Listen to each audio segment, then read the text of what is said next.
Muy buenas traders, bienvenidos al tema 2 del curso de Tape Trading. En este tema vamos a empezar un poco con la chicha, vamos a empezar a ver gráficos y principios que empiezan a ser útiles a la hora de tradear, ya lo que nos interesa, ¿no? Y vamos a ver sobre todo en la base de lo que consiste la operativa con precio y volumen. Vamos a empezar, como no puede ser de otra forma, con Richard Wyckoff, que fue un poco el que desarrolló esta teoría. Teoría que está muy bien y de aquí han salido nuevos desarrollos, como puede ser desarrollos más modernos del tape trading, que son mucho más prácticos, menos encajonados, digamos. Richard Wyckoff tiene sus tres leyes, que las vamos a ver ahora, pero luego tiene estructuras que están muy encajonadas y que tienen que pasar todas.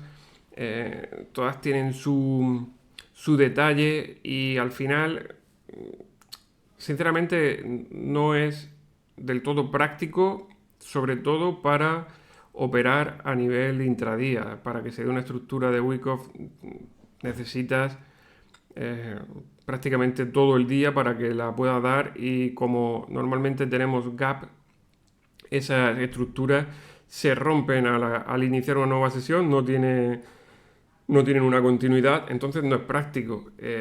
Ese tipo de estructura la vamos a dejar porque nos vamos a centrar en el desarrollo que hizo Wyckoff, pero en la parte más práctica del tape trading, que al final no es otra cosa que lectura de precio-volumen, pero no solo lectura de precio-volumen, sino hay que ver la imagen general, el contexto general donde se encuentran los activos, eh, añadiendo fortaleza, debilidad relativa, añadiendo algún otro tipo de conceptos que son importantes y necesarios a la hora de crear sistemas aplicados bajo la metodología de precio-volumen que sean consistentes a lo largo del tiempo y que mantengan esa ventaja durante años, ¿no? Que no sea, y que sea esa ventaja podamos aplicarla en todos los entornos de mercado, porque una de las cuestiones que tiene sobre todo el day trading es que cada día el mercado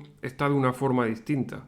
Incluso dentro de un día podemos tener mercados muy tendenciales y mercados totalmente en rango. Entonces, dependiendo de qué tipo de mercado, vamos a buscar un principio u otro. Y los principios que vamos a ver y y la lectura de precio-volumen varía dependiendo de cómo está el mercado. Así que, bueno, vamos con los principios ya. El principio que vamos a ver son oferta versus demanda, el principio de causa y efecto y el principio de esfuerzo versus resultado. El principio de oferta versus demanda es la base de toda la operativa con precio-volumen. Y el principio de causa-efecto en day trading no es tan aplicable porque al final busca eh, explotar esas grandes consolidaciones, y el esfuerzo versus resultado es siempre un apoyo para la oferta versus demanda.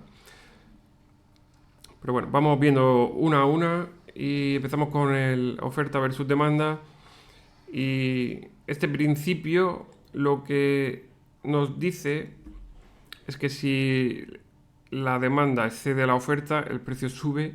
Si la oferta excede la demanda, el precio baja, y que cuando ambas están equilibradas, el precio se mantiene dentro de un rango. Esto es correcto y a la misma vez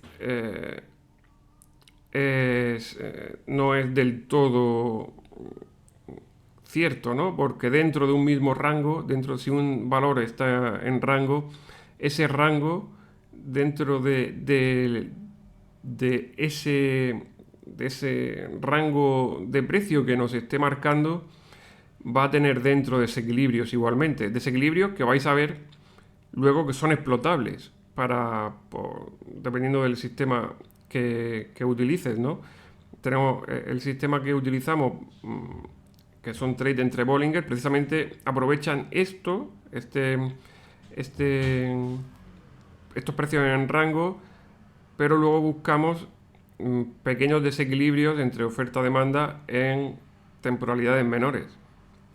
Entonces, sí, se mantiene dentro de un rango, pero dentro de ese rango vamos a ver también desequilibrios.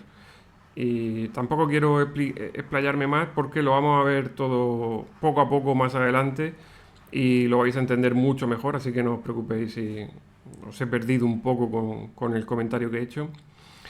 Y algo importante que comentar, que si ya tenéis experiencia en precio-volumen, lo sabéis, pero si no, es que por cada comprador, o sea, o por cada 100 acciones vendidas hay 100 acciones compradas. No se puede...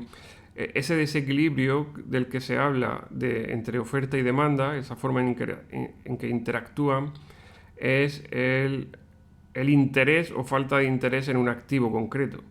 Si hay mucho interés, pues habrán la demanda estará dispuesta a comprar a un peor precio. Eso es lo que hace que el precio vaya rompiendo niveles o escalando niveles de precio para que puedan adquirir ese activo.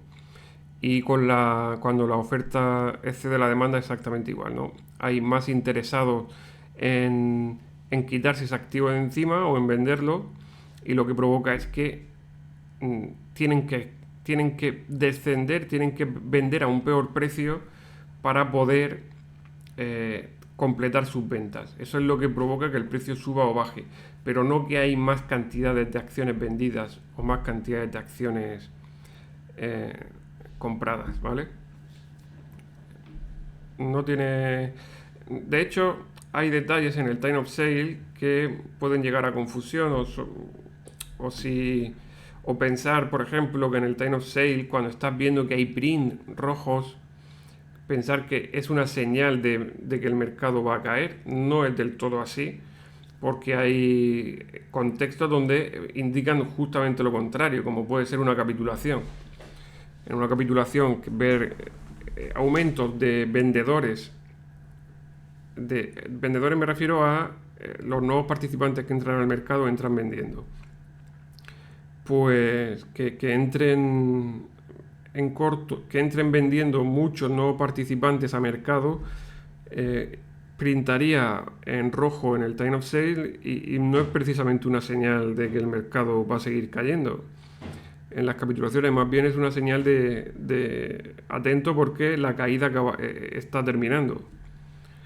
Así que cuidado con interpretar también ese tipo de interpretaciones porque son simplistas, pero no son rentables.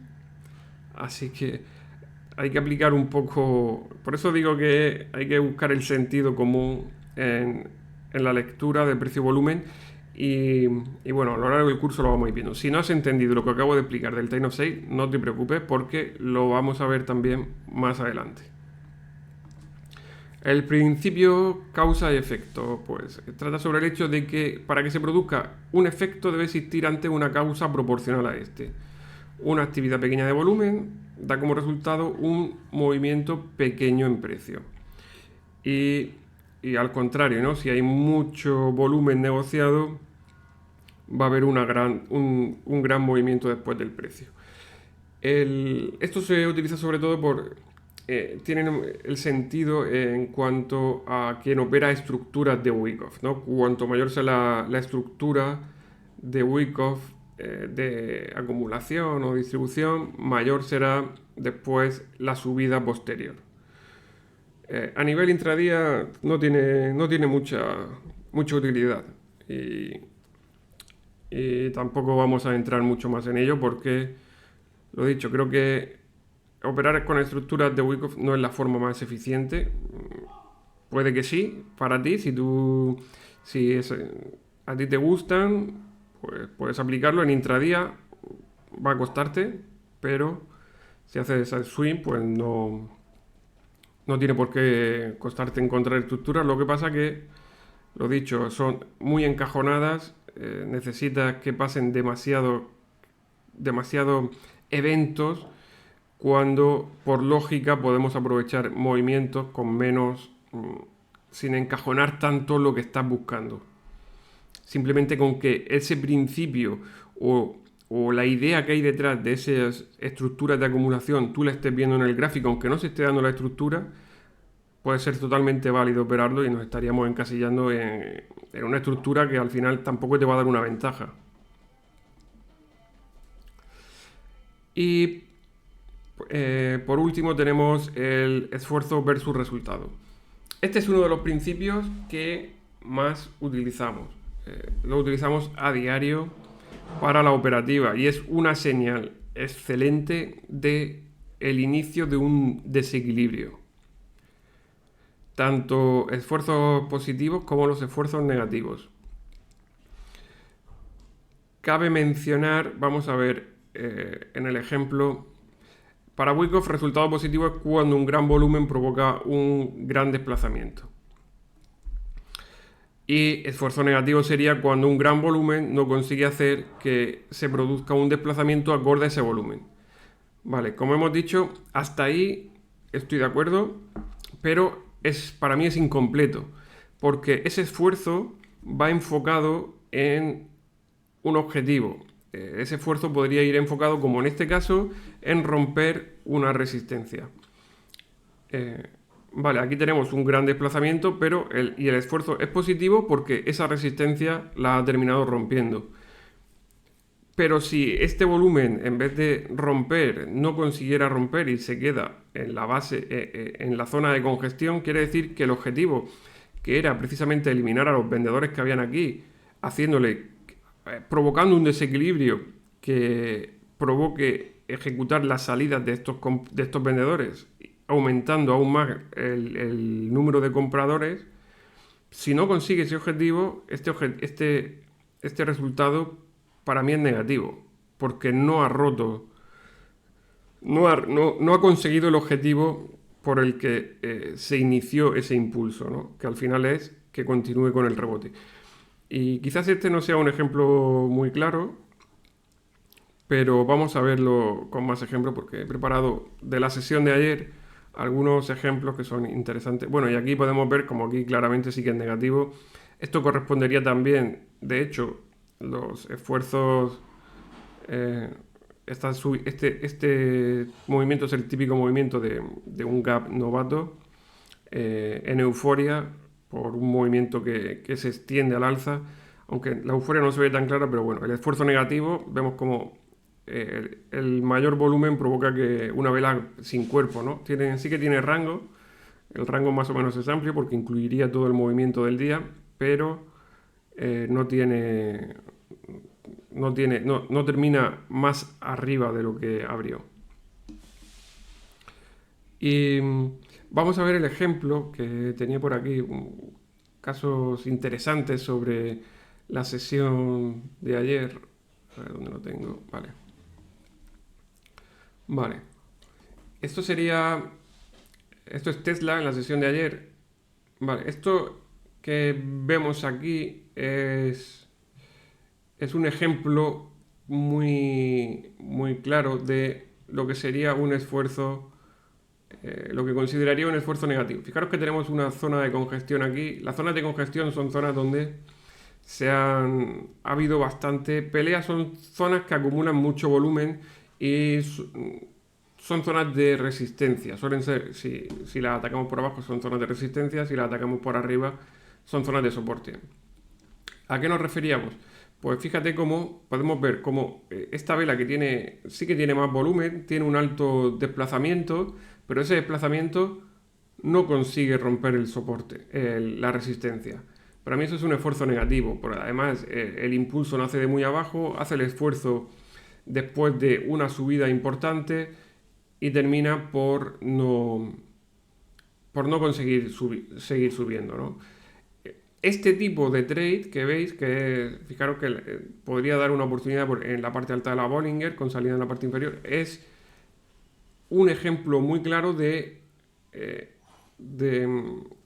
lectura de precio-volumen que utilizamos para los días en rango o de baja volatilidad o incluso también en días tendenciales se pueden utilizar, pero para valores que están en rango. Es lo que llamamos trade entre Bollinger. La metodología que usamos, que se llama trade entre Bollinger, el nombre pues tampoco es que haya sido muy, muy elaborado, pero bueno, es práctica. Y en cuanto a un ejemplo de oferta-demanda, que también de ese desequilibrio, ese imbalance entre la oferta y la demanda, lo podemos ver en este movimiento. Fijaros cómo, de hecho, esto sería otro ejemplo que aprovecharíamos bajo el sistema.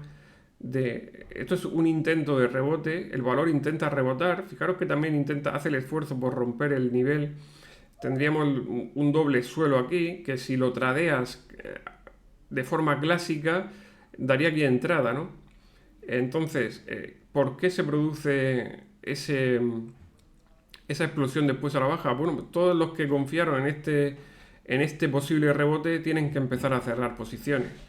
Y, y empiezan a crear desequilibrio. Bueno, la primera zona de desequilibrio sería esta, que es la primera zona donde los compradores atacaron de nuevo el precio para hacer un nuevo máximo. Después tendríamos una última zona de desequilibrio que sería por aquí, ¿no? Que sería al perder el mínimo de la sesión. Son zonas donde hay un aumento significativo de personas interesados en quitarse la acción de encima, o bien personas que quieren aprovechar el movimiento a la baja. Entonces, son zonas de desequilibrio bajista, sobre todo esto es práctico en días tendenciales, como tuvimos ayer. Si en un día lateral, pues probablemente esos desequilibrios terminan quedándose en nada. Por eso es importante analizar, y el tape trading es lo que trata de hacer todo el rato, analizar conjuntamente lo que está haciendo el SPI o el SP500 o los sectores de referencia con el valor.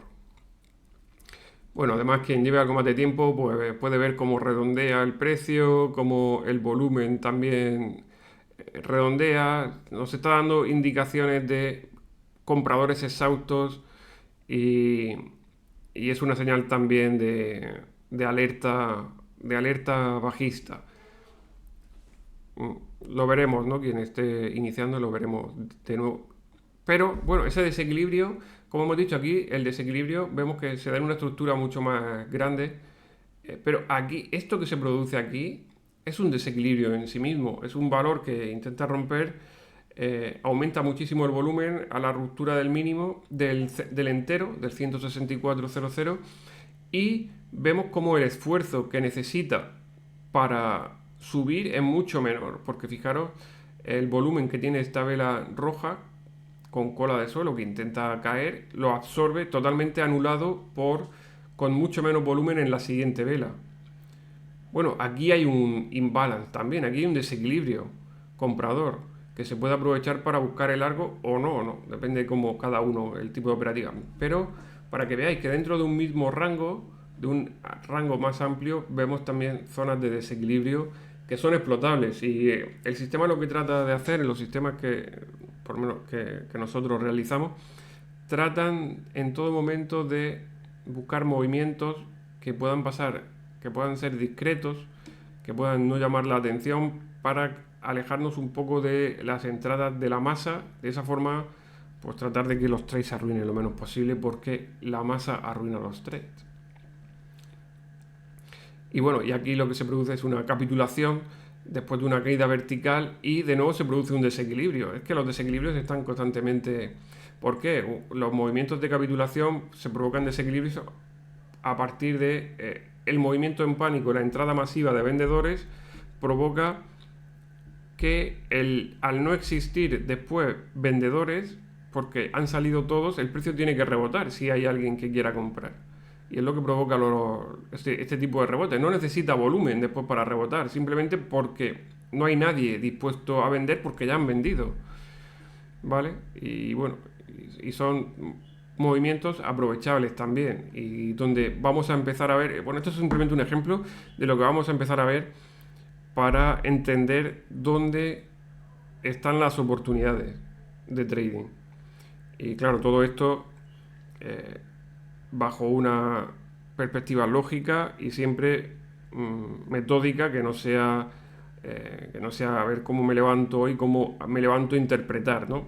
No consiste en eso, en interpretar cada día de forma distinta, y porque si no, es tan subjetivo que dependiendo cómo te despiertes ese día, pues puedes interpretar de una forma o puedes interpretar de otra.